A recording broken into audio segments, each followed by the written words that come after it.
Hello, my name is Julie Barrett, and this is my slideshow presentation on formative versus summative assessment.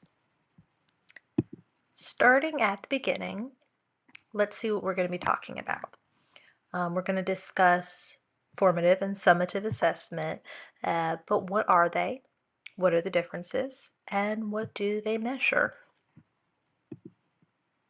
So here we'll see what is assessment and why do we do it. Before we talk about formative and summative assessment, the two different kinds, we need to talk about the what and the why of assessment.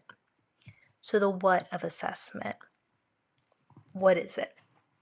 It's the evaluation of a student's knowledge, either prior to or as a result of instruction. And it's used to determine what they know, what they still need to learn, and the best way to teach them. Well, why do we use assessment? We assess because it provides a comprehensive look at whether or not this instruction a student is being provided with is benefiting them. Are they learning from what we as teachers are teaching them? Is their level of understanding increasing regarding a topic? We use it to adjust the instruction we're giving and to determine if standards are being met that are necessary for a student to progress. And we'll talk about those standards a little later. That goes into state and nationwide standards, two very important things. In this slide, we're going to learn about what each assessment type measures. At the top in blue, we have formative assessment. So they measure knowledge, provides feedback on students' level of understanding of content and potential gaps in knowledge. So that is very important. It's capitalized, and it basically means that it's an ongoing process that provides feedback to teachers about, again, students' level of understanding of content and potential knowledge gaps in that content. Down below in yellow, we have summative assessment. Now, it measures or is a measure of knowledge.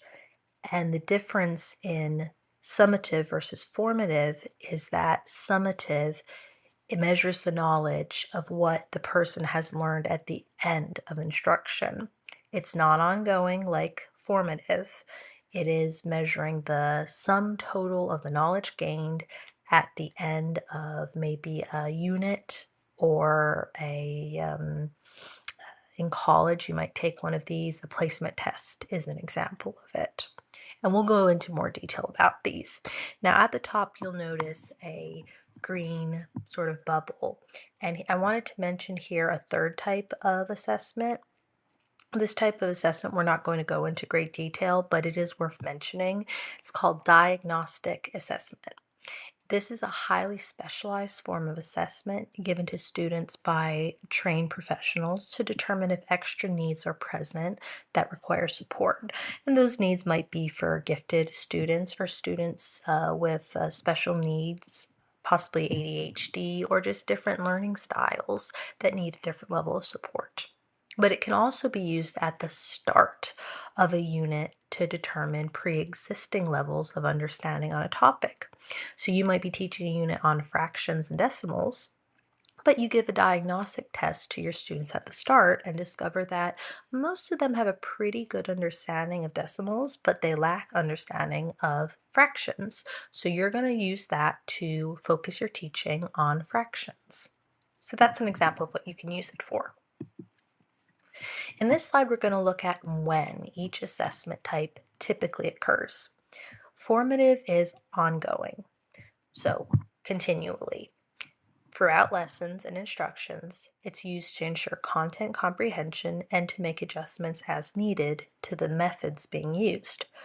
Now, the content does not change. If you're teaching students about fractions and they don't understand it, you're still going to teach them about fractions. That's the content. But if you use a formative assessment and discover people aren't really understanding what I'm teaching, you might shift your instructional methods from teaching it on a board to using more hands-on approaches, games. That type of instruction will shift to help the level of understanding for your students. Down below for summative. Summative occurs at the end. Again, it's underlined at the end of a unit or topic. So think about a final exam at college that you might need to take, or maybe in history class, you're learning about the Civil War, and at the end of the unit or multiple weeks learning about this topic, you would take a test about the Civil War, and it determines your cumulative. That means the totality of your understanding of the topic. Now, how each assessment type is used. At the top for formative, it's used to check for understanding, to check for knowledge gaps, and to adjust and individualize instruction. It's also used to provide teachers with constant feedback to the effectiveness of their instruction. And this is a very important thing for any educator because it gives you insight into your students' level of understanding as to what you're teaching and potential knowledge gaps where they don't understand. So it's an ongoing process and it's highly important for teachers. Also very important is summative. These are used to determine if the student is meeting core curriculum standards at the end of the unit. Again, at the end of the unit. And they might be used to pass a course. Think about college exams, or most people know the SAT or the ACT. Those are types of summative tests. They test your cumulative, the totality of your knowledge on a topic. Well, what are the benefits of each assessment type? Formative, the benefits of them are they show students' strengths, but they also show areas of growth.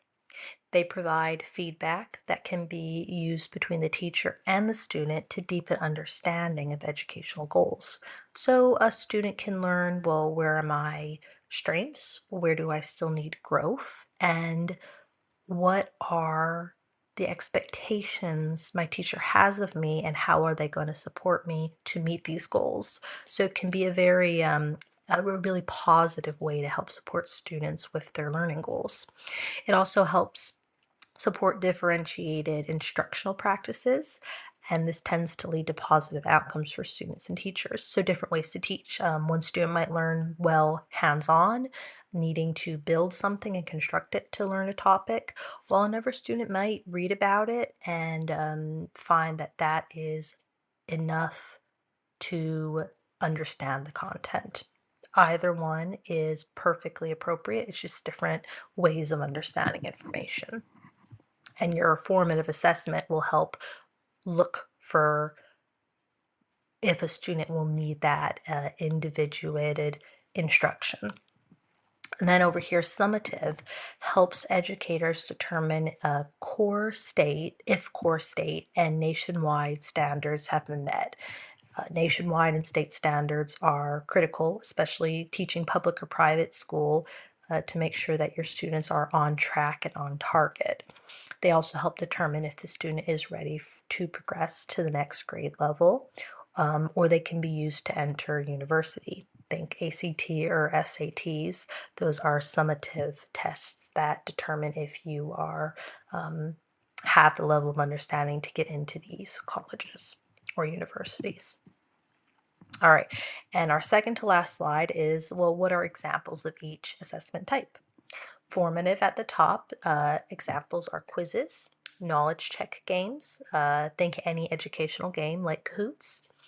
At the bottom, summative, those are college exams, unit tests, ACT or SAT, and we also have presentation and final projects. These are two hands-on physical ways to demonstrate cumulative knowledge of a topic that has been taught. While the above examples are paper and pencil, Typically, presentation and final projects might look like a science fair presentation on volcanoes with a trifold board with information, and this would be a student's summative assessment. A teacher would assess their presentation and what they built to determine if they had understood the unit topic. So those are two different examples of summative. And that brings us to the end of the slideshow.